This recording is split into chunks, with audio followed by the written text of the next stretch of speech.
Okay, welcome to the Transient Guest Tax Committee meeting. We'll go ahead and do introductions today with our members that are present. Councilman Cohen. Joe Kine, Topeka City Council, District 8, and I'm here subbing for Richard Harmon. Okay. Tony Emmerson, City Council for District 4. Okay, thank you. The third thing on the agenda then is to approve the minutes, and I think the members got the draft copy of the minutes, and I'd entertain a motion to adopt the minutes. Councilman Cohen? And Councilman Emmerson seconds, so all those in favor say aye. Aye. You pass unanimously. And the next thing on the agenda is the follow-up on the Harry Connery Home of Signs. So, Bill Fiander, you want to take over and tell us what's the update? Well, thank you, Madam Chair. Bill Fiander, Planning Director. I think we were going to have a representative. I still think we will to brief you on an update, but I can kind of give you a summary. Last time we talked, there was a proposal by the American Legion of Kansas and Downtown Topeka Foundation to request KDOT put up homo signs for their homo program at Topeka's highway approaches on city limits. And our current sign has commemorates astronaut Ron Evans. We have one sign on the western city limits. There would be this proposal would commemorate Harry Comrie, who is our author of the GI Bill, probably arguably the most significant piece of legislation in U.S. history, creating basically a Bill of Rights for veterans returning. And so what was proposed is to do those signs, and the update, I guess, I know they had Pat Michaelis with American Legion has been in discussions of raising some funds to replace and commemorate Ron Evans downtown, with a downtown placard. I just briefly talked to him about that, so I know he would have more information, but that's sort of the direction he would like to go, so that we do not lose sight of commemorating astronaut Ron Evans, who was a Highland Park grad and KU grad, and last man to orbit the Earth. Sorry. So very significant accomplishments, and he is on the list of notable Topekans for downtown. So that's just need to raise some funds to do that. So, and this would be, and the next steps to take place would be to have a resolution on the council agenda. I think it's for discussion next week, in time to make some decision before the June 22nd Harry Comrie Park dedication downtown. That'll be the 72nd anniversary of the GI Bill signing. There's a pocket park being developed right now through the American Legion fundraising efforts. So I think you saw that last time. So that's where we're at right now. Any questions I can help with for the time being? Glad to. Yes, thank you.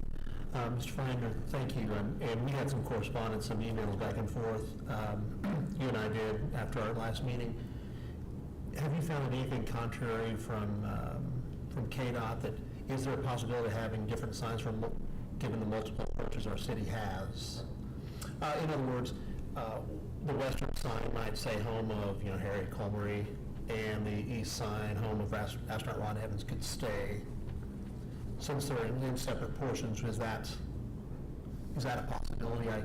I had an NIA meeting last night at Highland Park, and this was there's considerable pushback to replacing the Ron Evans. I mean, as a graduate of Highland Park, he was a big hero to my school and to our entire area. So I love the idea of Mr. Comrie honoring him.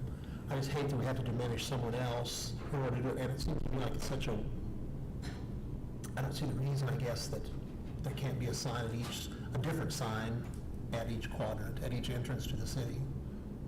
If I may, yes, Councilmember Emmerson, we did contact KDOT. I don't know if I asked about the reason behind the one person per city, and it may have to do more with, they just want to make one sign template and repeat it and put it up. The sign that we're talking about for Ron Evans is already up. So I would recommend, after talking with them, that the council, when they consider this, put in what they want to see. Meaning, ask for what you want, even though their policies may say we only do one person per city. I think if the recommendation is, this is what we would ideally like to have. Okay. Is leave the sign and then have the other approaches commemorate, Mr. Coleman. Okay. I mean, that might be the solution, so they don't have to make an extra sign for Mr. Evans. Okay. That is my sense, but I think if you don't ask for it, there's not going to be a chance to even appeal. Well, would there be a possibility of leaving the Ron Evans one in the west and putting either coming into Topeka from the east or coming in from on I-70, I-335, one there? I know there's some significant things that you're coming into Topeka from the south that we have some signs. So if we left, I mean, is there any reason that I know there's just one coming into Topeka, but we have several entrances to Topeka from interstates that we could put other signs up. If we left the one out west, I mean, is there a reason? I mean, maybe we want to move that one to the east entrance. And just to clarify, it's actually on the east. The Ron Evans sign is on the edge of coming from the east, unless there's also one. There's one out there. When we came back one day, I saw it on I-70. There's also one on the east as you come into Okay. town. So there must be two signs in. Yeah. KDOT said they only had one, so if there are two. I'm pretty sure I saw it. Let's not tell them. They don't watch this station. Well, yes, I think that's what we were just kind of talking about or suggesting, is that could you leave Ron Evans in place while you put up the other approaches? I mean, I don't know that that's what you would hear from folks requesting, but as I think there's an appeal process that you want to ask for what you ideally would like to see, and then work through KDOT if you don't get the request, then you won't.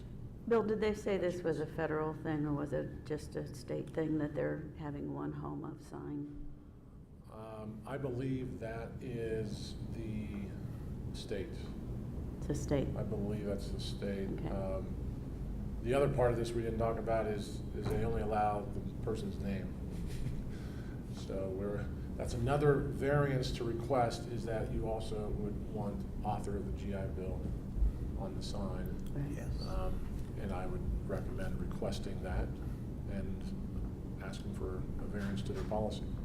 Okay.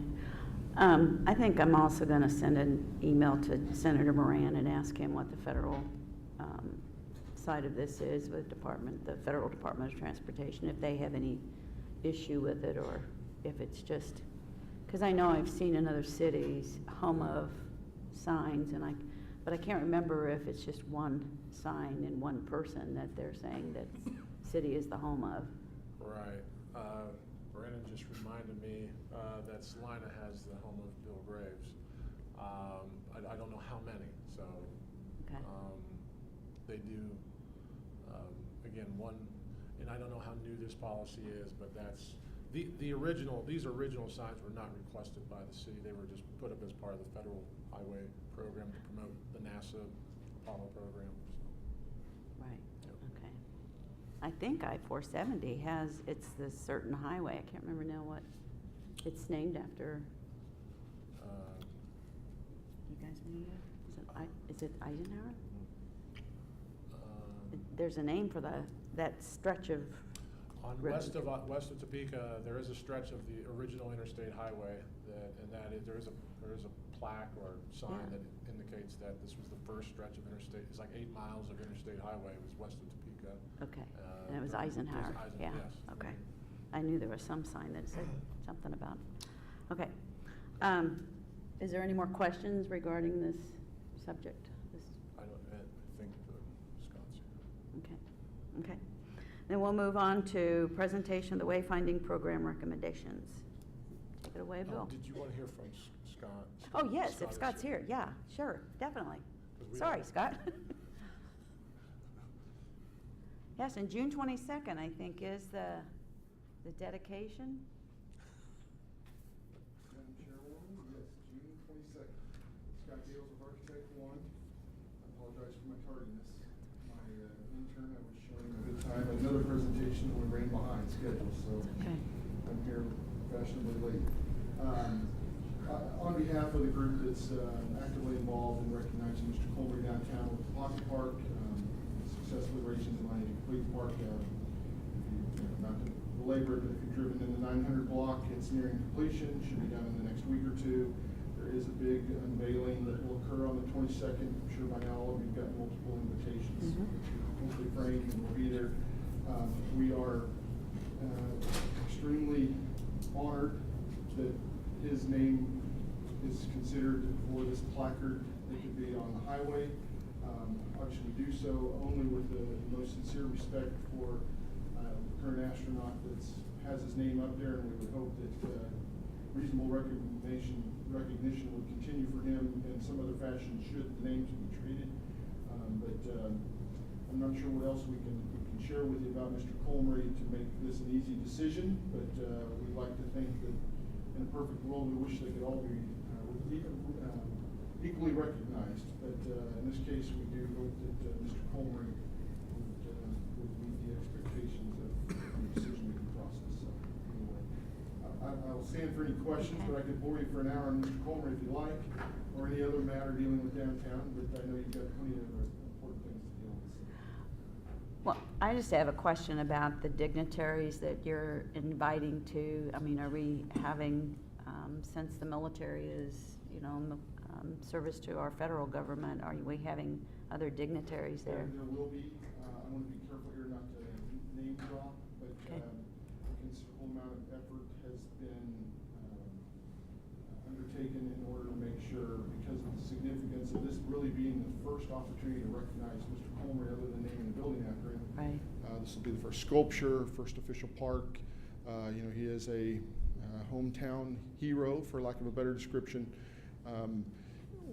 It's big enough that we are putting a 40 by 100 foot tent in the middle of the street and blocking the street off for 24 hours, working closely with the city staff and the fire department and others to make sure that the event meets the significance of the unveiling. So obviously, if you were the only dignitary that came, it should more than suffice.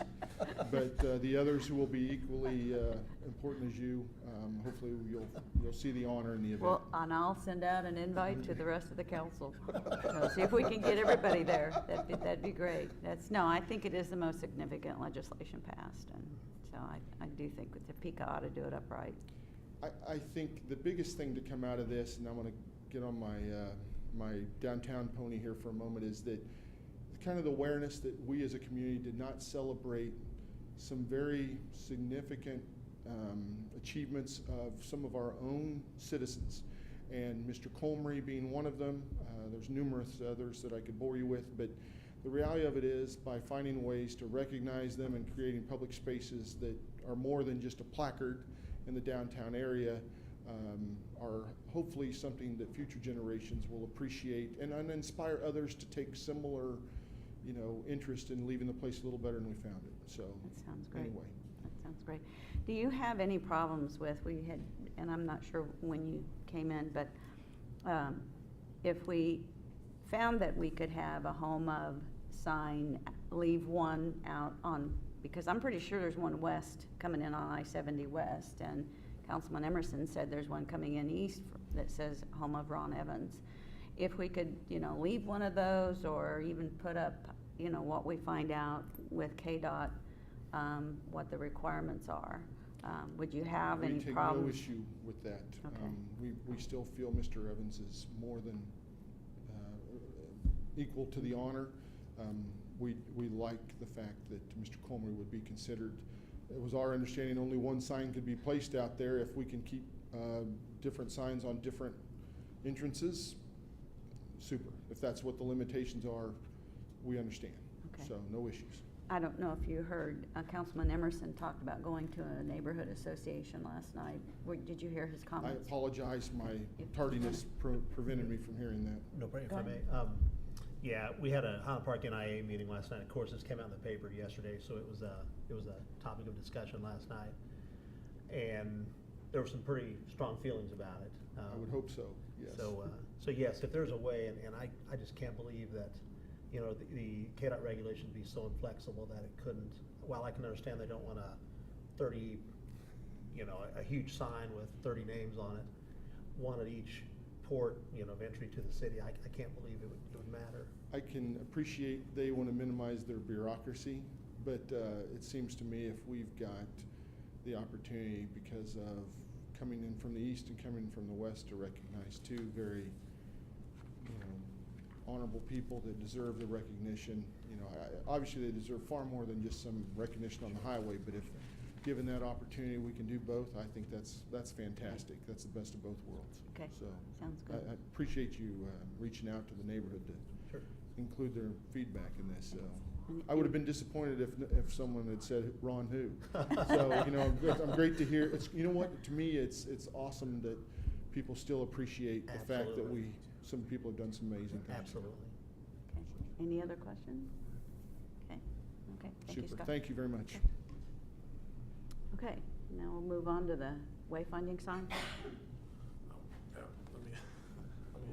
Yeah, Madam Chair, so in the past year, we have been going through a update to our wayfinding sign program for the city.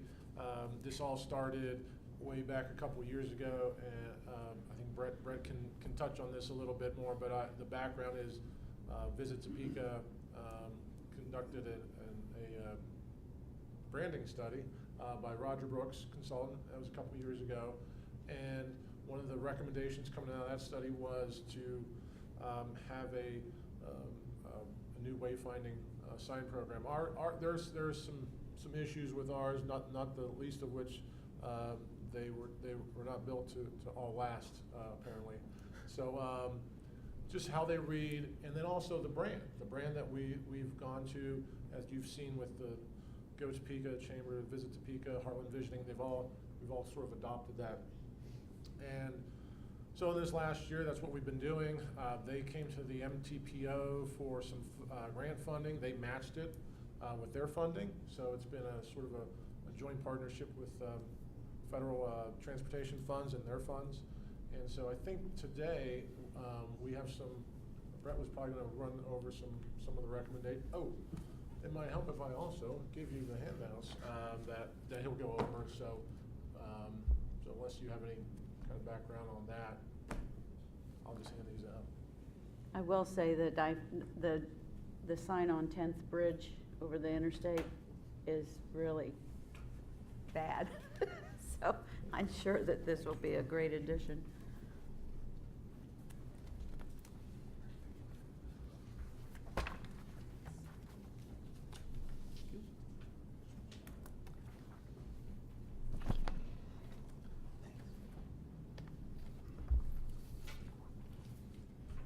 Okay, I would just like to add to the Colmary discussion that I am from right outside of Salina.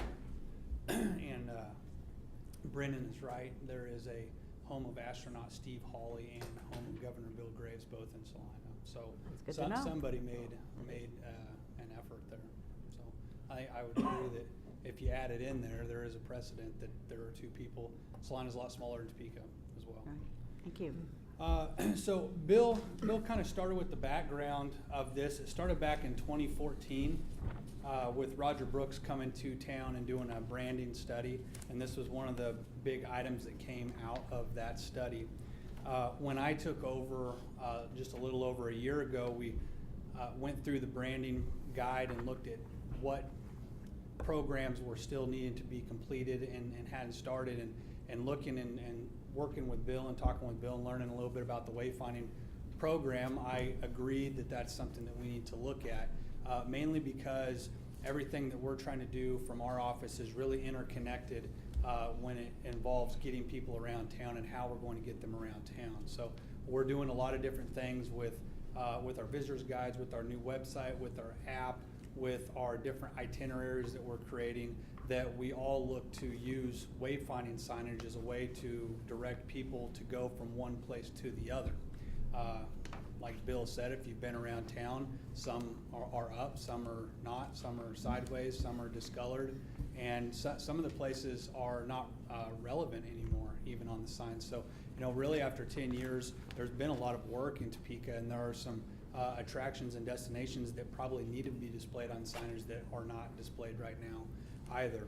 So Visit Topeka and Bill, when we had the consultants actually come in, we created a steering committee, a focus group, and it was comprised of a lot of different people that had a stake in wayfinding, and we had lots of meetings, conference calls with the consultants, including twice they came to town, and we also had some public meetings where we had public comment. And so what we have here is the final design work of what the committee and the consultants have came to be as the preferred choice of what the signage would look like. And then afterwards, I can give you some ideas on estimated total price for the project. Bill, are you going to go through? Yeah, you can go ahead and go through. So right here you see this is the first signage. The biggest difference being that you can read the sign on the left a lot easier than the sign on the right. Not only is the sign bigger, but the font is bigger. The dark background is more prevalent to the white letters, and it's just overall a lot easier to read. One thing that we spent the last couple months on actually was trying to figure out a way to pare down, due to the recommendations of the consultant in their studies.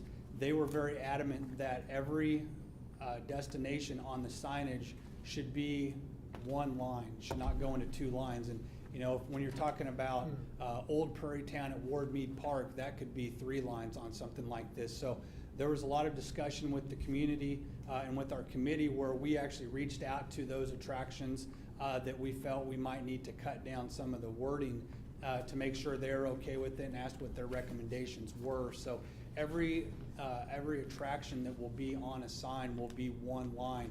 The preferred number of attractions on a sign is 4. Sometimes there will be 3. But here's another good example. There's just overall a lot easier to read and understand. And the consultants, they're engineers by trade, and they have a lot of data over how far out a person can read and comprehend a sign, and that's kind of how they determine what the font size and what the sign size is going to be, because they're trying to grasp the full attention of the mind as soon as they can, and so people are keeping their eyes on the road as long as possible. So this kind of goes into a little more there. Some of the issues involved had to do with the consultants had recommendations on certain size and font and all that, but the Federal Department of Transportation, Kansas Department of Transportation also has their own preferences as well. So there was a lot of going back and forth on trying to get approved different signage. Bill, correct me if I'm wrong, the Clearview Highway is the consultant's preferred font. This is not the federal government's preferred font, but they finally approved it as close enough to what their font is. And the reason why we were adamant about this font is because it more closely resembles the new brand that Topeka uses, and the new fonts that we use at Visit Topeka and at the Chamber and so forth. Biggest, probably the most important part of the signage here, you see what the back looks like here compared to what they are now. Right now, most of them are single post, and these will be double post, and then they have the brackets going sideways. These have been studied by the consultants and the engineers to withstand certain speeds of wind, and we all know how the wind is in Kansas with the single pole in the middle. When the wind's blowing really hard, those are going back and forth, and that's what was knocking the rivets and the bolts off. But this right here will withstand wind a lot better in the elements. And then also, I think they cut slits into parts of the sign as well to allow the wind to go through. Is that right, Bill? Didn't they say something about doing that? No, maybe I made that up. No. I thought, okay, anyways. All right. Do you want to go over this? Or- Yeah, you know, this, if you look in your handout as well, you can see this is the list of all the items that are all the destinations that we look to have on the signage. And this was a very long, drawn-out process, really starting with primary destinations, going into secondary and third destinations. A lot goes into this to determine, you know, when you're downtown, there are a lot more than 4 destinations that can be on one sign. So that's where we had to come up with the primary and secondary. Lake Shawnee would be a good example to use here, or Gage Park of a primary destination. When you're pulling off the highway, you will see a sign that says Lake Shawnee, but as you start getting closer to the Lake Shawnee sign will go away, and it'll start to talk about Bettis Complex or the campground or Ted Inslee Gardens. Likewise for Gage Park, as you get closer, it will say the train or the Discovery Center or the zoo, Blaisdell Pool, so forth. So that's one way to minimize the total number of attractions and words that we have to have on one sign to make it easier to read. This right here, this is an example. The 4 different colors are the branding colors that came out of the study. There was some discussion on if there should be essentially a rhyme or reason of what colors these are and where at in Topeka different colors are. But the public, this happened at the public comment, that the public didn't feel that Topeka was big enough to actually go into neighborhoods where the green is downtown and the blue is Gage Park and so forth. And so the thought is just as we continue to try to use our colors and different opportunities to be able to use these one after another. So you might be driving down 10th Street, see the green top, and then a quarter of a mile down the road, see the blue top. And, you know, just kind of fresh and keep things different. Here's an example of Freedom's Frontier having a sign on the bottom. We do have some Freedom's Frontier destinations here in Topeka. And if you aren't familiar with Freedom's Frontier, that starts in Missouri and it goes through Kansas.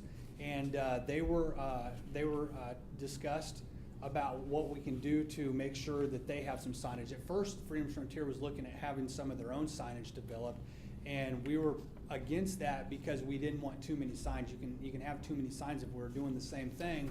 We didn't want to confuse the readers by different signs and different colored signs and sizes and all that. So the consultants came up with putting this on there as an idea that if there is a Freedom's Frontier heritage site on the sign, then they will have that to help direct people to the signage. And these same logos that you see are on interstate signage as well as state signage in Missouri as well. Here is a kiosk that would be more in high traffic areas. They'd probably be more prevalent in the downtown area, possibly Gage Park or Lake Shawnee, having a map, having an open and closed display where we could put up flyers for events that are going on, different things like that.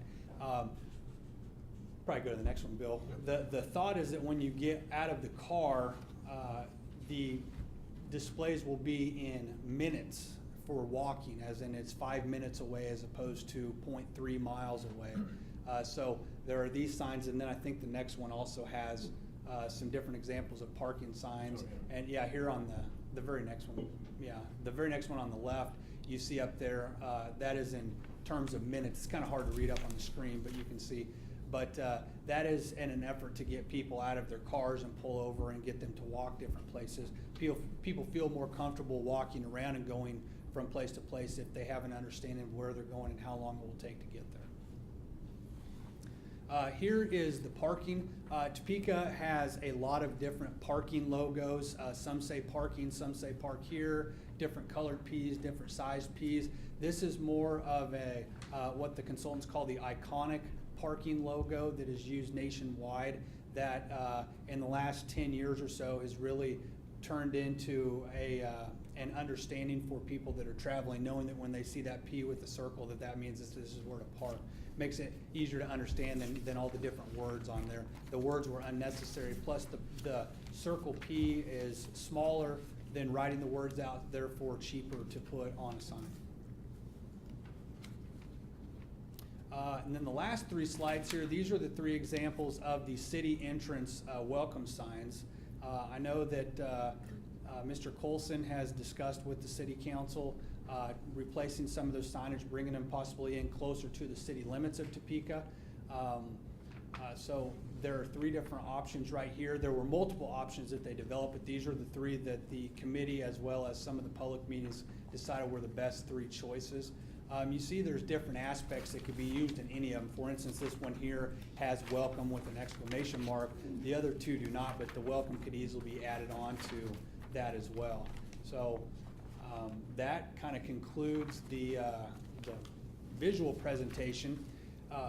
When it comes to the price, there were 90, Bill, I'm going to butcher this probably, 97 signs put up in the original. Yeah. Roughly 97 signs up right now. This study calls for 125 signs to be put up as what they would call an efficient plan. They feel like that will help everybody get around the city as good as we need to right now. That price, they have got 5 different engineers to give quotes. The low and the high side is $330,000 to $430,000 for those 125 signs. That includes installation, development of the signs, and any of the work that the city of Topeka and Bill and his staff would need to do for that. In addition, the plan all along was they felt that 175 signs would be optimum for the city. That would also allow more signage to be farther out west and in North Topeka, a little more than what there might be in this original plan. The other 50 signs would knock that up to $462,000 to $602,000. And that would be a turnkey price for 175 signs, installation, everything. Brett, I know that we had a consultant that was from Florida. Axios from Florida. Where is they're from Chicago. Axia? Florida. Oh, they were Florida. from Florida. Okay. And My apologies. Roger Brooks, was he involved in this also? He did our branding? To the extent that Roger Brooks was involved with the wayfinding was that he recommended that there was a wayfinding, that we redid the wayfinding process in town. When Bill sent out RFPs, we had 3 RFPs come back to do the study, one of them being Axia. One of the biggest reasons why we thought the Axia would be the best one, in addition to a lot of other reasons, is because Roger Brooks recommended them, as he has been someone that had worked with them before. He had seen their work, and he felt that they had a good engineering understanding of how these signs would be best to be put up. Okay. And then I have a follow-up question with that. I can understand going outside of Kansas and Topeka to get the study done and the branding done and all that. But as far as getting the signs made, can we put the RFP out? I went through the Google the other day, and I don't know how my colleagues feel, but we have at least a dozen sign companies in Topeka. And so I'm sure that Axia has their special people that they work with, but I would hope that we put the RFP for the signs, the 462 or 602,000, that we would have the ability to use our businesses here in Topeka that would do that. And I see some shaking. And the committee agreed with that as well. The RFPs have already been sent out, and we were very adamant to make sure that there were Topeka, local Topeka businesses included. I believe there were five RFPs that came back, and 2 of them are from Topeka. Is that correct, Bill?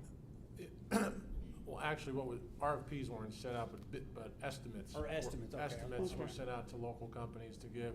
There will be, if this gets funded, if there's funds for this to go forward, there will be another RFP process. Okay. It will go through the competitive procurement process. Okay. So just as with the bids, we were very adamant with them that we wanted them to look at some of the best local businesses as well to make sure that they have an opportunity to Good. bid as well. That's good to hear. Thank you. Are there any other questions for Brett? Can we put home of on any of these signs? Sure, we could probably put anything we wanted to on it. One at every entrance. The ones that are at the entrance, I just came in from the south, from 75 on, there's one out there about, well, it's south, way south of Forbes Field. And it had solar, or the, lighting for solar at night. So do you know if the RFP that was put out for these, that would be out on the entrance into Topeka, if they would include lighting? I'm going to guess they will, only because prior diagrams and renderings of this did show that they did have some showing light, where lights would be. So I know that Axia is planning on having lights out there as well. So I'd assume that with an RFP that would go out also. That sounds good. Anything else with the wayfinding? Okay. And thank you, Brett. You're welcome. Might stay up there. I think you've Yeah, got the let's- next thing on the agenda. let's stay So up. Visit Topeka update. Yeah. Well, I guess the main thing that I wanted to update is last meeting, we discussed the visitor guide study. And I sent an email out to everybody on May 20th with that study again. And I added this in your packet that I just handed out. So I didn't know if you had any questions about that study, or you wanted me to go through it again and discuss some of the things that we are doing as an office, as an organization, to work with guests and hotels to get the word out about what's going on. Okay, in yeah, Topeka. you might go through this. This would be good. So essentially, we were asked to call Wichita, Kansas City, Kansas, Lawrence, Manhattan, and Salina, and ask them what they do with visitors guides in hotel rooms, and if there is an ordinance and so forth. Visit Topeka feels that Des Moines, Omaha, and Springfield, Missouri are good competitive sets for our city as well. So I had my staff call them as well. So you see a little box there in the middle that discusses the 8 different cities.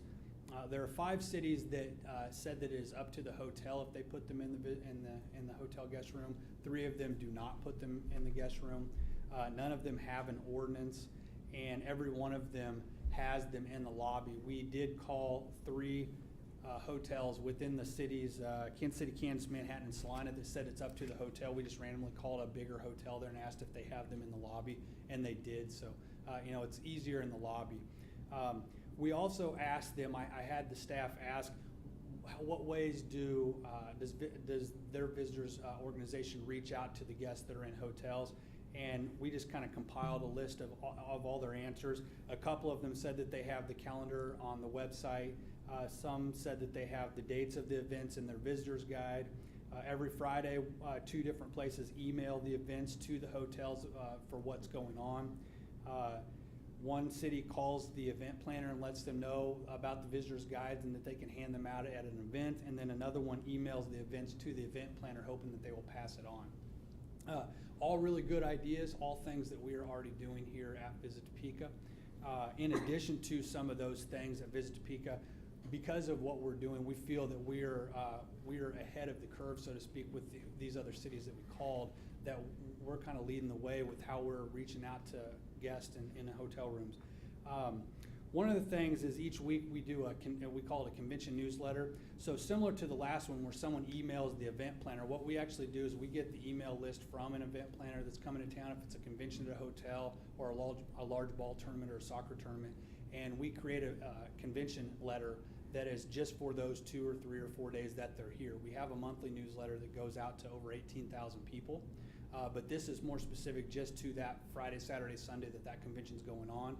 But within that, we also talk about discounts to restaurants. If we have partner restaurants that said that they'll offer a 10% discount during that weekend, discounts to some of the attractions. Sometimes we'll have attractions say this weekend seems like it's going to be slow around town, so we might offer a buy one, get one free.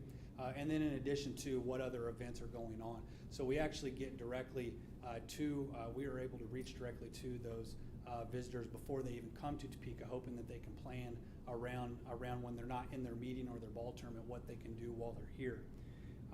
We have a vacation value card that essentially has $100 in free value that we give out to anybody that does not live in Shawnee County. It's a way to get people to leave the hotel and come to town and all that. It's things like buy one, get one half off at the zoo, buy one, get one at Discovery Center, buy one, get one at Combat Air Museum, different places like that around town.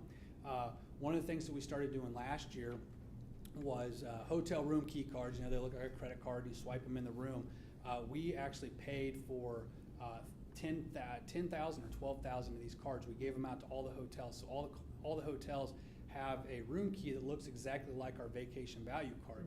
It says on there to call or to go to visittopeka.com to get $100 worth of value. So they go on the website, and from there they can see all the different attractions. So in one way, we're reaching every single hotel guest that's coming into the city. Say that again. That's phenomenal. What you're giving all the hotels have a room key that have entertainment in Topeka or something to do in Topeka? Yeah, so a lot of times if you are traveling to and you stay at a Ramada, they'll give you a red key card that has the Ramada logo on it. Here, I would say 8 times out of 10, depending on if a hotel has ran out and they need us to bring them more, the key card looks exactly like the vacation value card and instructs them to go to visittopeka.com and 365.com to see what events are going on. And then from there, they can read on the website all the different attractions that are on the vacation value card. The vacation value card itself is a card stock, like a business card. On one side, it has the logo and says vacation value card. On the back side, it has in little boxes, kind of like the stamps that the schools give out. It has the different attractions on there with what we offer. That's awesome. Yeah.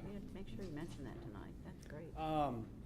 Topeka365.com, there are 3 convention hotels and 3 other hotels in the city that have, if you've walked into the Ramada or Capitol Plaza lately for a meeting, they have big touchscreen TVs that you can touch and see what restaurants have sponsored and see menus and see different attractions.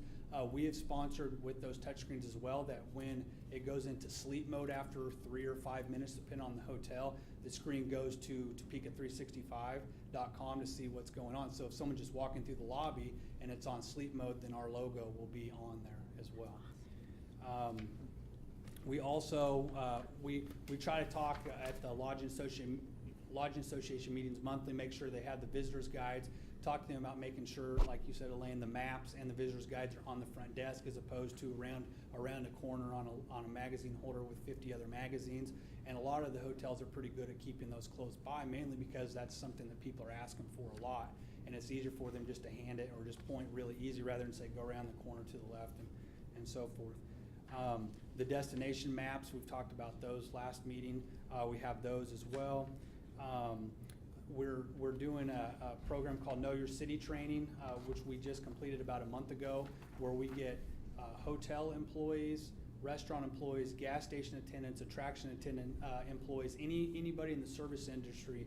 They can get on a metro bus with my staff. We take them around town to different destinations, educate them about those destinations. We'll take them for some food to someplace cool that they might not have been able to go to or afford. And also at that time, we will explain to them how to properly answer when someone walks up and says, what is there to do in Topeka? Where should I eat? What should we do? To talk about how they point people around Topeka and so forth. And then one thing that we're getting ready to do, we already have this program, just an information booth that we go put up at hotels when there are conventions. But if you've been by our office in the last month and a half, you'll see a sandwich board sitting out there that has a list of all the events going on in Topeka through the whole year. We have ordered 10 more of those sandwich boards that we have talked with different places around Topeka, and those are going to go in high traffic areas. There'll be a couple more downtown. There'll be one in Fairlawn Plaza, one at the lake, one at Gage Park. If there's a large event going on anywhere at the Expo Center, we'll go put one there just for that event, but it has a list of all the other events that are going on, not just that weekend, but the whole time. So, hopefully a family traveling here right now, they can see that there's the Mars Chocolate Festival going on in September. They'll put it in their calendar and remember to check it out. And then lastly, we've talked before about the new Visit Topeka website, June 30th at 4 p.m. in the afternoon. Don't ask me how they come up with that time, but that's when the website will go live, our brand new website. And then about a month after that is when the app will go live. A great thing about the app is it is GPS-based location services. You have to turn those on, but no matter where you're standing at and you want to go to Constitution Hall, you can get turn directions right to Constitution Hall or wherever you're going from the app, right there from the app. So we have the app is not just information for people. We have a lot of user-friendly features on it that we hope will get people to use the app more for just trying to read to see what there is to do. We hope that they use it to get around town, to pull discounts off of, and so forth. And it'll be for Topekans too, that especially when they bring family in and they want to get on speaker. As soon as the app goes live, we're going to do a big marketing campaign for people to download the app. We're going to be doing some specials. There will be some special offers for attractions, for hotels, for restaurants, only on the app. So you have to go download the app, and then you'll be eligible. You'll put a code in, and then you'll be up for a drawing. But you can only do it from the app as well. But we'll be obviously trying to get as many people to download that app as possible. That's awesome.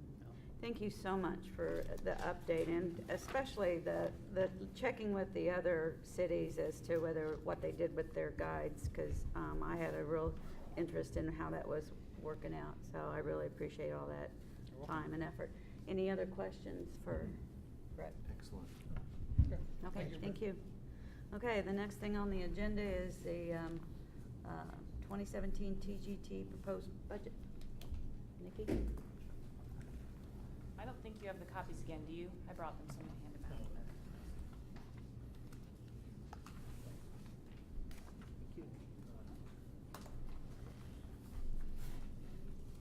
out. Chairman Schwartz, would you like me to walk through this again, Sure. kind of similar to last time? Okay.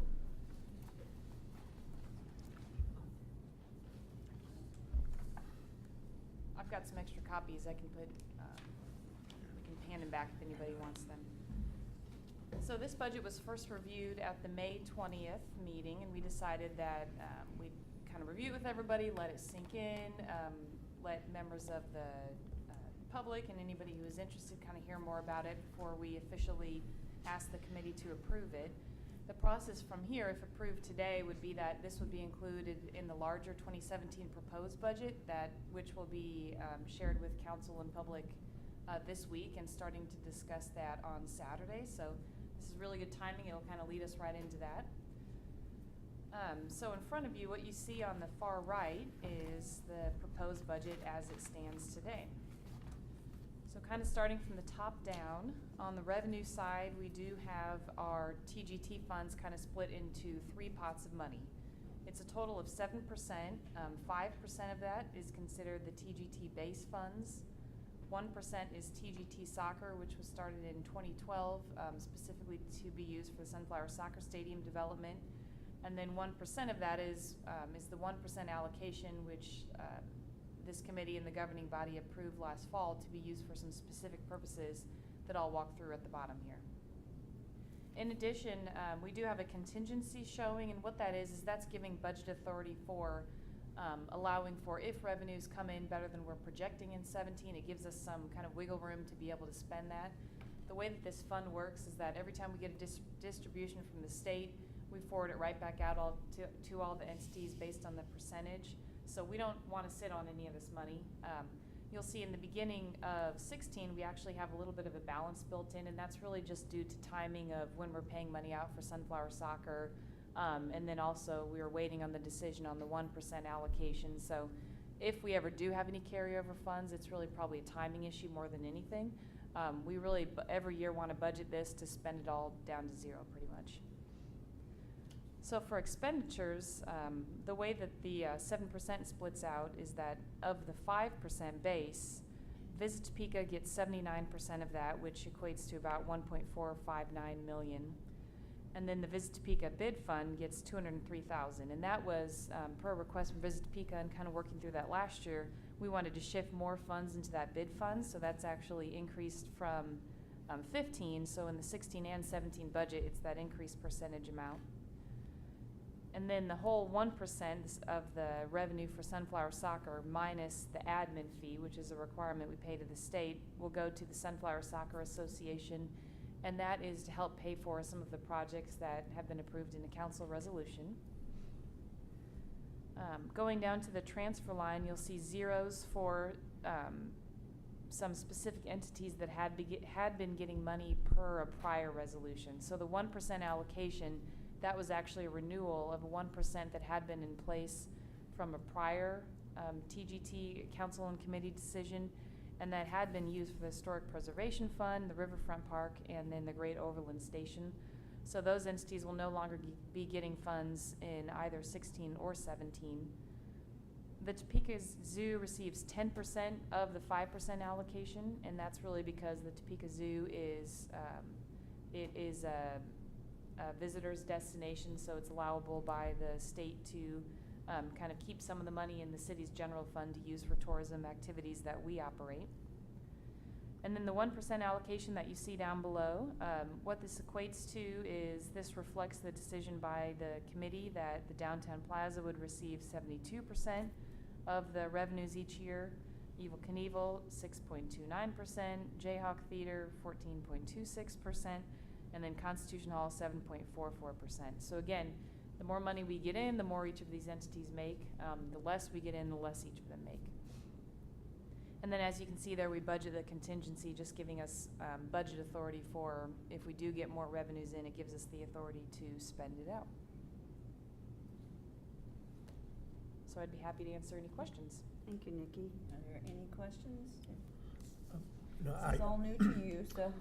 Yeah, and I had a couple-hour meeting. Brett was nice enough to meet with me yesterday and kind of walk me through all this as well and enlighten me everything they do. And just as you shared today, doing a great job. And so no, I'm fine right now.